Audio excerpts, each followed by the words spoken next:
2022년 새해를 시작하면서 우리는 매우 의미 있는 첫 달을 보내고 있습니다. 신년 부흥회를 통해서 많은 은혜와 도전을 받았고, 부흥회를 준비하면서 모였던 특별 새벽 기도를 통해 간절한 마음으로 교회를 위해서, 또 우리의 신앙을 위해서 함께 기도했습니다. 특별히 소아시아에 나오는 7교회를 살펴보시면서 주님께서 기뻐하시는 교회의 모습에 대해서 생각해 보았습니다. 교회를 완전하게 하시는 주님께서 주시는 칭찬과 책망, 그리고 권면을 함께 살펴보시면서 우리 교회의 모습을 비춰볼 수 있었습니다. 오늘은 마지막으로 라오디게아 교회를 함께 살펴보시면서 이 시대의 우리 교회를 향한 주님의 뜻이 무엇인지를 함께 생각해 보도록 하겠습니다. 먼저 라오디게아 교회를 둘러싼 환경들을 생각해 보겠습니다. 지도를 한번 보시면, 여러분 지도 보시기에 오른쪽 맨 아래에 있는 도시가 라오디게아입니다. 다른 6도시와 마찬가지로 소아시아, 지금의 터키 서부에 위치한 도시 중 하나였습니다. 그 위로는 빌라델비아가 위치하고 있었고, 서쪽으로는 에베소가 100마일 거리에 위치하고 있습니다. 이 다음 그림도 보여주십시오. 이것이 아니고요. 다른 두 번째 지도입니다. 지도가 넘어가는 동안 말씀드리겠습니다. 특별히 골로새서의 배경이 되는 골로새로부터 서북쪽으로부터 약 10마일 정도 떨어져 있고요. 라오디게아의 주요 수원지인 히에라폴리스와 매우 인접한 도시였습니다. 라오디게아는 매우 부유한 상업 도시였습니다. 금융업이 발달했고, 흑색 양모 제조와 각종 의류 생산으로 유명한 도시였습니다. 요즘으로 치자면 어떤 도시 정도 될까요? 이탈리아의 밀라노 정도 될까요? 이렇게 아주 패션의 중심지였습니다. 특별히 또 의과대학으로 유명했는데요. 테프라 프리기아라고 하는 안약은 전 세계적으로 유명세를 떨쳤습니다. 그러니까 요즘 하는 말로 하면 그 안연고라고 하면 바로 거기에서 나오는 안연고입니다. 그래서 라오디게산 안약이라고 하면 전 세계 사람들이 모르는 사람이 없을 정도였습니다. 이 도시가 얼마나 부유했는지는 AD 60년경에 일어났던 대지진을 복구하는 과정을 보면 알 수 있습니다. 이미 살펴보신 대로 4대 같은 이 인접 도시는 지진으로 황폐화된 도시를 복구하기 위해서 로마 정부로부터 지원금을 받았어야 했는데, 라오디게아는 그거 다 거절하고 자력으로, 스스로의 힘으로 이 지진 피해를 복구할 수 있을 만큼이었습니다. 요즘 젊은 사람들은 말하면 플렉스가 있죠. 우리 그런 거 필요 없어, 우리 힘으로 할 수 있어. 그렇게 피해를 복구할 만큼 그렇게 부유한 도시였습니다.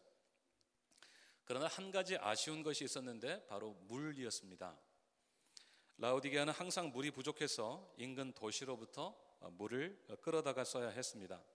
좀 전에 말씀드렸던 이 히에라폴리스, 성경에는 히에라볼리라고 나오죠. 이 히에라볼리가 온천으로 유명했는데요.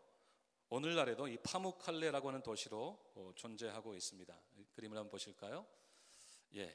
아마 성지순례 가보신 분들은 이 파무칼레를 방문하실 기회가 있으셨을 거고, 아마도 거기에 온천입니다. 사람이 지금은 없지만 사람이 들어가서 발을 담그고도 하는 그런 온천입니다. 이 뜨거운 물을 그렇게 공급해서 썼다고 합니다.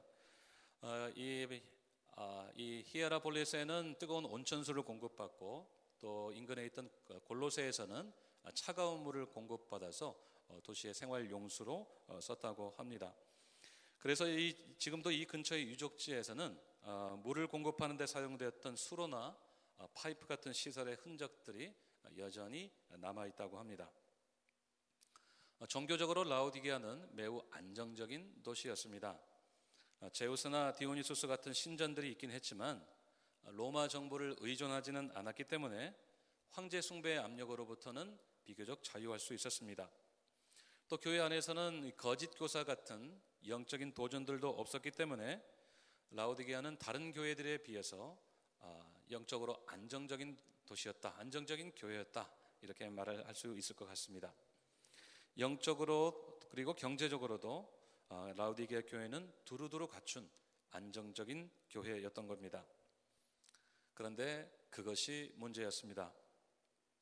다른 교회들과 달리 라우디게아 교회는 칭찬은 전혀 없고 주님의 책망만 주어진 교회였습니다. 그래서 어떤 분은 이 부분을 설교하면서 7개의 서신 중에 가장 슬픈 서신이다, 이렇게 말할 정도입니다. 먼저 14절을 같이 한번 읽도록 하겠습니다. 14절입니다. 시작. 라우디게아 교회의 사자에게 편지하라. 아멘이시요 충성되고 참된 증인이시요 하나님의 창조의 근본이신 이가 이르시되 아멘. 이번에도 어김없이 레터 헤드는 주님이 자신을 소개하시는 내용으로 이루어지고 있는데요, 주님이 그들에게 나타나신 모습은 먼저 아멘이시고 충성되고 참된 증인이셨습니다. 여러분, 이 아멘이라고 하는 말의 뜻이 무엇인가요? 여러분 언제 아멘 하세요? 맞습니다, 그렇습니다, 그것이 진리입니다 라고 동의할 때 쓰는 말 아닙니까? 특별히 하나님의 말씀을 들을 때 그것이 참된 말씀입니다, 그것이 옳습니다, 그것이 진리입니다 라고 동의를 할 때 우리는 아멘이라고 하는 말을 씁니다. 그러니까 이 아멘이란 말은 절대적으로 옳고 신뢰할 수 있다고 인정되는 경우에 사용되었던 말입니다. 그래서 주님이 아멘이시라고 하는 말씀은 주님의 말씀이 절대적으로 옳고 신뢰할 수 있다는 의미입니다. 그래서 주님은 충성되고 참된 증인이다 라고 자신을 소개하고 계시는 것입니다. 그래서 라우디게아 교회는 주님의 말씀을 흘려 들으면 안 되었습니다. 참되고 옳은 말씀이기 때문에 그 말씀을 경청하고 귀담아 들어야 했던 것입니다. 또 창조의 근본이라고 하신 것은 예수님이 하나님이나 다른 어떤 존재에 의해서 창조된 분이 아니라 그분이 곧 창조의 주체이시다라고 하는 의미입니다. 쉽게 말하면 예수님은 피조물이 아니라 창조자이시다는 의미입니다. 사실 예수님의 신성을 부정하는 여러 이단들이 이 말씀을 근거로 내세우기도 하는데요, 그것은 명백한 해석의 오류입니다. 예수님이 창조의 주체가 되시는 것은 요한복음 1장 3절의 말씀 그대로입니다. 한번 읽겠습니다. 시작. 만물이 그로 말미암아 지은 바 되었으니 지은 것이 하나도 그가 없이는 된 것이 없느니라. 아멘. 예수님이 창조의 근본이시기 때문에 모든 피조물의 존재 가치는 예수님과의 관계에 의해서 결정된다는 것을 의미합니다. 예수님과 연결되어 있을 때 피조물은 비로소 존재의 가치를 가진다. 창조주이신 예수님과 연결되어 있을 때 비로소 존재의 의미를 가진다는 뜻입니다. 바로 그 주님께서 그들에게 주신 책망이 있습니다. 매우 혹독하고 비참한 것이었습니다.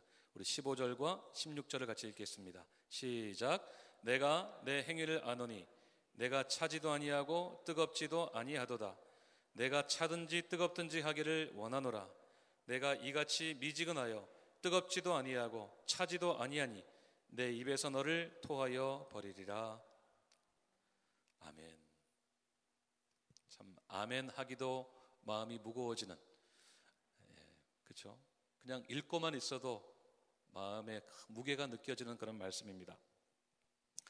라우디게아 교회와 그들의 행위를 온전히 아시는 주님의 책망은 차지도 않고 뜨겁지도 않다는 것이었습니다.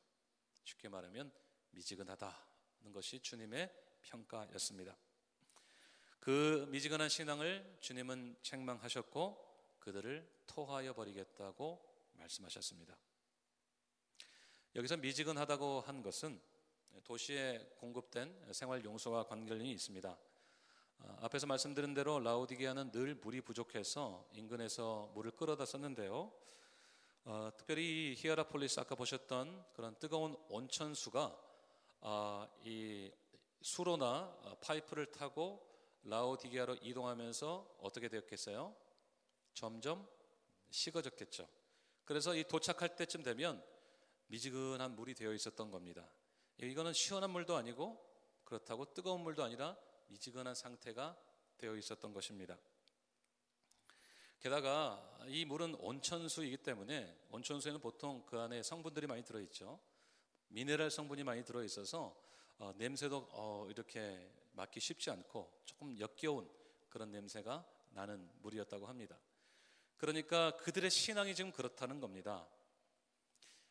이렇게 수로를 타고 이동하다가 식어버린 물처럼, 그렇다고 마시기도 어려운 그런 냄새나는 물처럼 그들의 신앙이 되어버렸다고 하는 그런 말씀입니다. 차가운 것이 신앙이 아예 없는 상태를 가리키는 말이라면 뜨겁다는 것은 열정적인 신앙을 가리킬 것입니다. 사실 이 뜨겁다는 말의 원어적인 표현은요, 끓는 점 이상의 뜨거움을 말하는 거예요. 물이 보통 100도씨에서 끓죠? 그 이상의 뜨거움을 가리키는 거예요. 너희들의 신앙이 차갑지도 않고 물이 끓는 것처럼 그 이상으로 뜨겁지도 않다고 하는 책망인 것입니다. 그러니까 신앙이 아예 없는 것도 아니고 있긴 있는데 뜨겁진 않은 미지근한 신앙이다라고 하는 것입니다. 그런 미지근한 신앙 때문에 그들은 주님으로부터 거절을 경험하고 있었던 것입니다. 어쩌다가 그들의 신앙이 마치 미지근하고 불쾌한 물처럼 그렇게 변해버렸을까요? 그들에게 부족함이 없었기 때문입니다. 17절 상반절을 읽어드리겠습니다. 내가 말하기를 나는 부자라 부요하여 부족한 것이 없다. 그들은 부요했습니다. 교회가 부유한 도시에 있다 보니까 성도들 가운데는 부자 시민도 많았을 겁니다. 그래서 아마 교회 재정도 넉넉했을 것입니다. 번듯한 건물도 있었을 겁니다. 궁핍했던 이 서머나 교회나 다른 교회와 달리 부족할 것이 없을 만큼 넉넉한 부자 교회였습니다. 아마도 그들은 그것을 하나님의 축복으로 여겼을 것입니다. 하지만 주님의 평가는 달랐습니다. 17절 하반절을 보십시오. 내 권고한 것과 가련한 것과 가난한 것과 눈먼 것과 벌거벗은 것을 알지 못하는도다. 그들은 부유해서 스스로 만족하는 교회였지만 영적으로는 정반대였습니다. 그들은 영적으로 권고하고 가련하고 가난하고 눈이 멀고 벌거벗은 교회였습니다. 그리고 가장 큰 문제는 그들 자신이 그들 스스로를 볼 수 있는, 영적으로 진단할 수 있는 안목이 없었다는 것입니다. 우리는 부요한데요, 뭘? 그 부요함이 그들을 영적으로 무감각하게 만들었고 그들의 신앙을 미지근한 신앙으로 만들어버렸던 것입니다. 사실 부요함 자체가 문제가 되는 것은 아닙니다. 부족함이 없는 것은 분명히 좋은 일입니다. 교회가 부족함이 없이 부유하다면 가난한 것보다는 여러모로 낫습니다. 사역의 범위도 넓어질 수 있고 주님의 이름으로 더 많은 분들도 섬길 수 있습니다. 교회가 재정 때문에 위축되는 일은 없을 것입니다. 특별히 오늘날 자립하지 못하는 많은 교회들을 생각해 볼 때 더욱 그렇습니다. 다른 교회의 건물을 빌려서 사용해야 되거나 외부로부터 재정적인 지원을 받아야 되는 교회들을 생각해 보면 자립하는 교회들은 더 많은 혜택을 누릴 수 있는 것이 사실입니다. 하지만 그런 넉넉함이 자칫하면 미지근한 신앙으로 이어질 수 있다는 것을 우리는 꼭 기억할 필요가 있습니다. 라오디게아 교회처럼 나는 부자라 부요하여 부족한 것이 없다고 자부할 만한 무언가를 갖추었을 때 우리의 신앙은 식어지기가 쉽습니다. 신앙이 없는 것은 아닌데 그렇다고 뜨겁지도 않은 신앙이 되어버리기 쉽습니다. 간절히 기도하지 않아도 번듯한 교회 건물이 있고 뜨겁게 예배하지 않아도 교회가 유지되며 열심으로 봉사하지 않아도 성도들이 불편을 느끼지 못할 때를 우리는 조심해야 합니다. 교회가 무언가를 많이 가진 것 같고 잘 갖추어진 것 같을 때 영적으로 무감각해지기 쉽다는 것을 우리는 잊지 말아야 됩니다. 우리 교회가 뭐가 부족해서 없는 게 뭔데? 라고 생각될 때 조심해야 한다는 말씀입니다. 주님의 권면을 보십시오. 18절입니다. 내가 너를 권하노니 내게서 불로 연단한 금을 사서 부요하게 하고 흰옷을 사서 벌거벗은 수치를 보이지 않게 하고 안약을 사서 눈에 발라보게 하라. 이 금, 옷, 이 안약 같은 것은 앞에서 말씀드린 대로 라오디게아에서 쉽게 볼 수 있는 것들이었습니다. 금융업이 번성한 도시에서 자연스럽게 금이나 은 같은 보석의 거래가 활발했을 것이고 의류 산업도 활발했을 뿐만 아니라 안약도 유명했기 때문입니다. 아마도 많은 성도들이 이미 누리고 있는 것들이었을 것입니다. 그런데 주님은 오늘 그것들을 누구에게서 사라고 말씀하십니까? 누구에게서 사라고 하셨어요? 내게서 사라고. 주님에게 그런 것들을 사라고 말씀하고 계십니다. 금도 흰옷도 안약도 라오디게아 그 명품 샵에서 가서 사라고 하시는 것이 아니고 나에게서 사라고 말씀하고 계시는 것입니다. 이 말이 무슨 말일까요? 나에게 구하라는 말씀이에요. 주님께 간절히 구하라고 하는 말씀입니다. 그 이유가 무엇이겠습니까? 제 아무리 값비싼 보석과 화려하고 아름다운 옷, 효과 좋은 안약이라고 해도 주님과 상관없으면 아무런 소용이 없기 때문입니다. 주님 없는 부요함과 화려함, 그리고 첨단 기술은 아무런 의미도 없고 도리어 신앙을 식어버리게 만들기 때문입니다. 주님과 상관 있는 것이어야 진정한 부요함이 될 수 있고 수치를 가릴 수 있게 되고 영적인 눈을 뜰 수 있게 되기 때문에 그렇습니다. 여러분, 그래야 우리의 신앙이 뜨거워질 수 있습니다. 그래서 우리는 늘 주님께 은혜를 구해야 합니다. 다른 데서 찾으면 안 됩니다. 오직 주님께 그 은혜를 구해야 됩니다. 나는 부요하고 부족함이 없다고 하면 우리는 주님께 매달리지 않게 됩니다. 이만하면 됐다 싶을 때 우리는 정신을 차려야 합니다. 그때가 가장 기도하지 않기 쉬울 때이기 때문입니다. 그때가 가장 예배가 간절하지 않을 때입니다.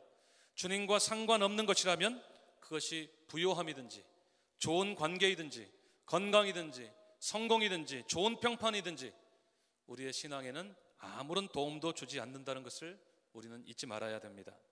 도리어 우리의 신앙을 차갑게 만들어버리는 요소가 될 수 있습니다. 그래서 우리는 언제나 주님의 의에 줄이고 목이 마른 심령이 되어야 됩니다. 주님이 은혜를 안 주시면 나는 아무리 부요해도 가난하고 아무리 부족한 것이 없어도 가련하고 아무리 많이 갖추어도 수치스러울 수밖에 없다는 것을 우리는 잊지 말아야 됩니다. 그래서 우리는 늘 주님께 은혜를 구해야 합니다. 우리 교회도 마찬가지입니다. 오랜 역사를 거치면서 우리 교회가 여러 면에서 잘 갖추어졌다고 해도 우리는 늘 주님께 은혜를 구하고 또 구해야 합니다. 우리가 누리는 것들 중에서 주님과 상관이 없는 것들이 있다면 그것은 결코 축복일 수 없다는 것을 우리는 잊지 말아야 됩니다. 오히려 우리의 신앙이 주님으로부터 거절받은 미지근한 신앙이 되기 쉽다는 것을 꼭 기억해야 합니다. 늘 의에 줄이고 목마른 심령으로 주님께 은혜를 구하고 또 구해야 됩니다. 주님이 은혜를 안 주시면 마치 큰일이 날 것처럼 그렇게 간절한 마음으로 기도해야 됩니다. 우리 교회는 주님의 은혜를 빼면 아무것도 남지 않는 교회가 되어야 하는 것입니다. 그렇게 간절히 매달릴 때 우리는 주님이 주시는 부요함, 주님이 주시는 영광스러움, 주님이 주시는 영적인 안목을 가지게 될 것입니다. 그것이 진정한 부요함입니다. 금과 흰옷과 안약은 오직 주님께로부터만 구하고 얻어야 합니다. 오늘 함께 찬양하지 않았습니까? 주님은 약한 우리를 강하게 하시고 가난한 우리를 부요하게 하시고 눈먼 우리를 눈뜨게 하여 주셨습니다. 저는 우리 한인 기독교회가 겸손하게 주님 앞에 엎드려 은혜를 구하고 또 구할 때 주님께서 응답하셔서 진정 부요하고 진정 부족함이 없고 진정 거룩하고 영광스러운 교회가 될 줄로 믿습니다. 그래야 주님이 인정하시고 주님이 기뻐하시는 교회가 될 수 있습니다. 그렇게 주님으로부터 책망만 받는 교회였지만 주님은 라오디게아 교회를 결코 버리지 않으셨습니다. 우리 19절 말씀을 읽을 텐데요, 우리 큰 소리로 한번 읽었으면 좋겠습니다. 19절 시작. 무릇 내가 사랑하는 자를 책망하여 징계하노니 그러므로 내가 열심을 내라 회개하라. 아멘. 아멘. 자, 주님이 그들을 어떻게 부르고 계십니까? 주님이 그들을 어떻게 부르고 계세요? 내가 사랑하는 자. 한번 따라하겠습니다. 내가 사랑하는 자. 내가 사랑하는 자, 내가 사랑하는 교회. 주님은 라오디게아 교회를 내가 사랑하는 자, 내가 사랑하는 교회라고 부르고 계십니다. 앞에서 그들을 책망하신 것만 놓고 보면 주님이 그들을 분명히 미워하실 것만 같은데 그러지 않으셨습니다. 그들의 미지근한 신앙과 뜨겁지도 차갑지도 않은 그 미지근한 신앙과 영적인 실상을 다 폭로하실 때만 해도 분노를 쏟으시면서 보기도 싫으니까 내 눈앞에서 당장 사라져버려 호통을 치실 것만 같았어요. 하지만 오히려 주님은 그들을 내가 사랑하는 자, 내가 사랑하는 자라고 부르고 계십니다. 그들을 사랑하시기 때문에 책망하고 사랑하시기 때문에 징계한다고 말씀하고 계십니다. 한 신학자는 이 부분을 설명하면서 주님이 화가 나서 이성을 잃으신 것이 아니라 주님의 상한 마음에서, 주님의 상한 마음에서 흘러나오는 책망이다, 이렇게 설명했습니다. 저는 이 말씀을 대하면서 마음에 깊은 감격을 경험했습니다. 밑줄을 치고 또 치고 동그라미를 치고 또 쳤어요. 내가 사랑하는 자, 내가 사랑하는 교회. 주님의 책망덩어리인 교회를 부르시면서 내가 사랑하는 자라고 부르고 계시기 때문입니다. 책망만 놓고 보면 아무리 봐도 사랑받을 만한 자격이 전혀 없는데 말입니다. 미지근한 신앙에다가 자신이 영적으로 얼마나 형편없는지도 깨닫지 못하는 어리석고 둔한 교회임에도 불구하고 그들을 버리지 않으시고 오히려 사랑하시는 그 주님의 사랑이 깊은 감동으로 다가왔습니다. 나는 너를 버리지 않았다. 나는 너희 교회를 여전히 사랑한다고 말씀하시는 주님의 따뜻한 음성이 들려왔습니다. 그들을 사랑하시는 주님의 음성이 구체적으로 무엇이었습니까? 그러므로 내가 열심을 내라 회개하라. 주님이 그들을 사랑하지 않으셨으면 결코 주어지지 않았을 말씀이 주어지고 있습니다. 초대교회 교부 제롬이 이런 말을 했습니다. 하나님이 가장 진노하신 때는 우리에 대한 그의 진노를 거두시는 때다. 진노를 거두신다고 하는 것은 더 이상 돌이키고 회개할 기회가 없다는 말입니다. 회개하라고, 돌이키라고 더 이상 말씀하지 않으시는 것을 의미합니다. 이제는 경고 대신 실제적인 심판이 주어질 것이기 때문입니다. 하지만 그들을 사랑하시는 주님은 미지근해져 버린 그들이 다시 열심을 내고 다시 돌이켜 회개하기를 원하셨습니다. 다시 뜨거운 신앙을 회복하기를 원하셨습니다. 그래서 그들을 책망하고 징계하셨던 것입니다. 주님의 책망은 그들을 향한 주님의 사랑의 표현이었던 것입니다. 자, 이제 구체적으로 어떻게 해야 됩니까? 우리 20절 말씀을 같이 읽겠습니다. 시작. 볼지어다 내가 문 밖에 서서 두드리노니 누구든지 내 음성을 듣고 문을 열면 내가 그에게로 들어가 그와 더불어 먹고 그는 나와 더불어 먹으리라. 아멘. 그들은 마음의 문을 열어야 했습니다. 열심을 내라고, 회개하라고, 차든지 덮든지 하라고 말씀하시는 주님의 음성을 듣고 문을 열어서 그 주님을 모셔드렸어야 했습니다. 주님이 지금 문 밖에서 두드리신다는 것은 그들이 주님을 문 밖으로 몰아냈다는 것을 의미합니다. 그들도 한때 주님을 분명히 모셔드렸을 것입니다. 주님을 자신들의 삶의 주인으로 모시고 이제는 주님의 뜻대로만 살겠다고 헌신을 고백했을 것입니다. 하지만 그들은 주님께 내드렸던 주인의 자리를 다시 요구하면서 주님을 자신들의 삶의 영역 밖으로, 교회 밖으로 나가시게 했습니다. 입으로는 분명히 주님이라고 부르면서도 사실은 자신이 주님의 자리에 앉으려고 했던 것입니다. 주님이 안 계셔도 부족한 것이 없다고 자부할 수 있었기 때문에 그렇습니다. 주님이 없는 신앙은 당연히 차가워질 수밖에 없습니다. 한때 분명히 뜨거웠겠지만 식는 것은 시간 문제였을 것입니다. 주님을 주인의 자리에서 점점 밀어내더니 이제는 아예 주님의 자리를 차지하면서 그들의 신앙은 점점 식어갔습니다. 그리고 주님으로부터 거절을 경험하고 있습니다. 내가 너를 토하여 버리리라. 그럼에도 주님은 여전히 그들을 사랑하셨고 그들을 떠나지 않으셨습니다. 그들에게 거절당하셨음에도 불구하고 주님은 여전히 문 앞에서 그들을 향해서 노크하고 계십니다. 누구든지 내 음성을 듣고 문을 열면 다시 들어가셔서 다시 그들의 주인이 되어주신다고 하는 말씀입니다. 여러분, 이것이 바로 회개입니다.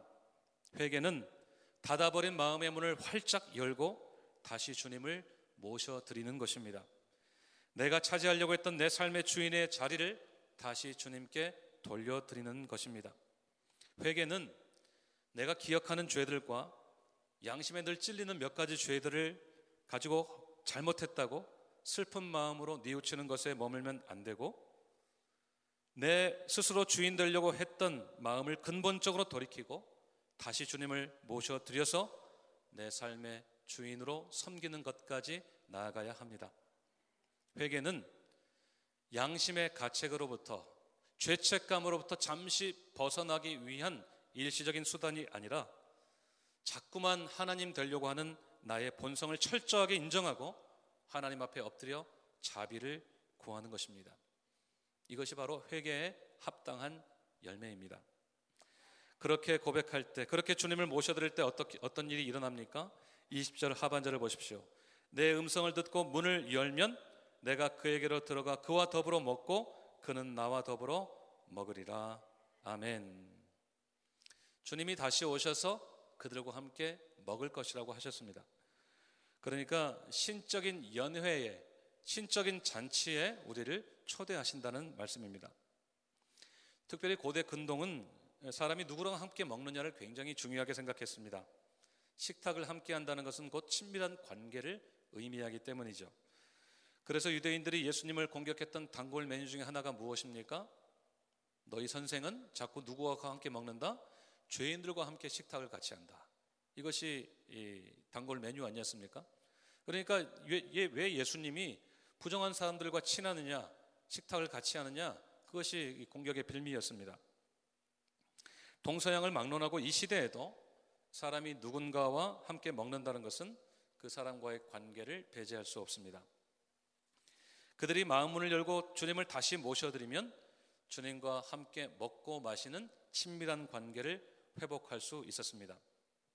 여러분, 회개는 뭐냐면요, 이제까지 주님 없이 내가 멋진 식사를 해왔다는 것을 인정하는 거예요. 주님과 함께 식사하지 않았다는 것을 의미합니다. 주님과 친밀하지 않은 관계에 늘 머물러 있었다는 것을 인정하고 다시 주님을 식탁으로 모셔드리는 것을 의미합니다.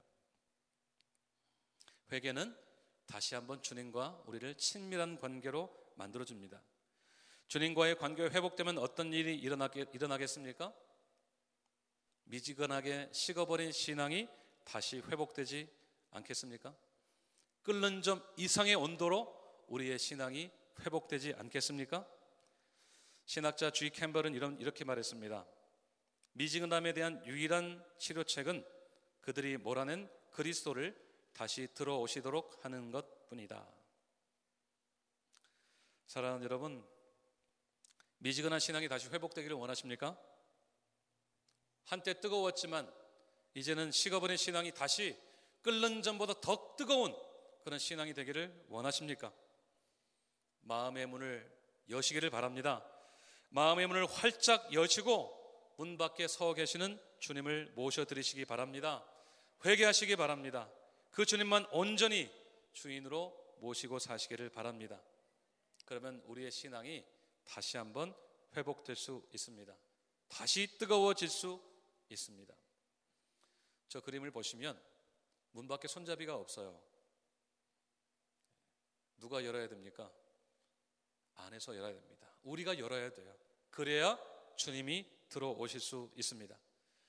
주님과 함께 먹고 마시면서 늘 그분과 동행하면서 이전보다 더 뜨거운 신앙으로, 물이 끓는 전보다 더 높은 신앙으로, 더 뜨거운 신앙으로 주님을 기쁘시게 할 수가 있습니다. 헨리 라이트라는 분이 1847년에 만든 찬송이 있어요. 481장 때 저물어서 날이 어두니라고 하는 찬송인데요. 본래 제목은 Abide with me, 나와 함께 하소서라는 제목입니다. 우리말 찬송에는 빠져 있지만 본래 찬송 가사 가운데 이런 것이 있습니다. 한번 들어보십시오. 나는 지나가는 말, 잠깐 동안의 만남이 아니라 주님 당신이 제자들과 함께 하셨던 것처럼 그러한 만남을 원합니다. 친근하고 겸손하며 인내하며 자유로운, 오십시오. 지체하지 마십시오. 나와 함께 있어 주십시오. 사실 이 노래는 문 밖에 서 계시는 주님께서 우리에게 주시는 노래입니다. 잠깐의 만남이 아니라 우리와 항상 있기를 원하시는 주님의 마음 그대로를 담아내고 있습니다. 우리가 문을 열기만 하면 주님의 친근하고 겸손하며 인내하시고 자유케 하시는 그 은혜가 우리의 신앙을 다시 한번 회복시켜 주실 것입니다. 저는 우리 교회가 이 마지막 때에 신앙의 온도를 잃지 않는 교회가 되기를 소원합니다. 언제나 주님이 주인 되신 교회가 되어서 주님의 뜻이 이루어지는 교회, 주님의 뜻만 이루어지는 교회, 주님과 함께 먹고 마시면서 주님과 깊이 교제하는 교회, 주님께 간절히 구할 때 주님이 주시는 축복으로 부유하고 영광스러운 교회, 영적으로 분별력 있는 교회가 되기를 간절히 소원합니다. 그래서 언제나 주님이 기뻐하시는 신앙의 온도를 잃지 않는 교회, 뜨거운 교회가 되시기를 주님의 이름으로 축원드립니다. 창조의 근본이 되시는 주님께서 우리를 반드시 새롭게 해 주실 것입니다. 그렇게 주님을 기쁘시게 하는 교회에게 주어지는 상이 무엇입니까? 21절을 읽겠습니다. 시작. 이기는 그에게는 내가 내 보좌에 함께 앉게 하여 주기를 내가 이기고 아버지 보좌에 함께 앉은 것과 같이 하리라. 아멘. 끝까지 뜨겁게 주님을 섬기는 교회는 주님과 함께 보좌에 앉아서 영원히 다스릴 것이라고 말씀하십니다. 에베소서 2장 4절 6절 한 번 더 읽겠습니다. 시작. 긍휼이 풍성하신 하나님이 우리를 사랑하신 그 큰 사랑을 인하여 허물로 죽은 우리를 그리스도와 함께 살리셨고 너희는 은혜로 구원을 받은 것이라. 또 함께 일으키사 그리스도 예수 안에서 함께 하늘에 앉히시니 아멘. 우리를 사랑하셔서 예수님의 십자가의 은혜로 구원해 주신 우리 하나님은 장차 우리를 예수님과 함께 하늘 보좌에 앉히셔서 영원히 왕노릇하게 하실 것입니다. 여러분, 생각만 해도 신나는 일이 아닙니까? 우리가 무엇이라고 그렇게 영광스러운 자리에 주님과 함께 앉게 하실까요? 아무리 생각해도 감격스럽고 또 감격스러운 일입니다. 사실 이 약속은 소아시아 7교회 모두에게 주시는 결론적인 메시지입니다. 그들이 모든 가난과 고난, 환난과 핍박을 다 이겨내고 늘 영적으로 깨어 있어서 악한 세력들을 분별해내고 끝까지 인내하고 믿음을 지키면 하나님께서 하늘 보좌에 함께 앉게 하시겠다고 하는 것입니다. 영광 중에서 주님과 함께 영원히 왕노릇하며 다스리게 될 것이라는 약속입니다. 오늘 하나님께서 이 약속을 우리에게도 주시는 줄로 믿습니다. 여전히 우리 교회를 사랑하신 우리 주님께서 오늘 또 우리 교회를 눈여겨 보십니다.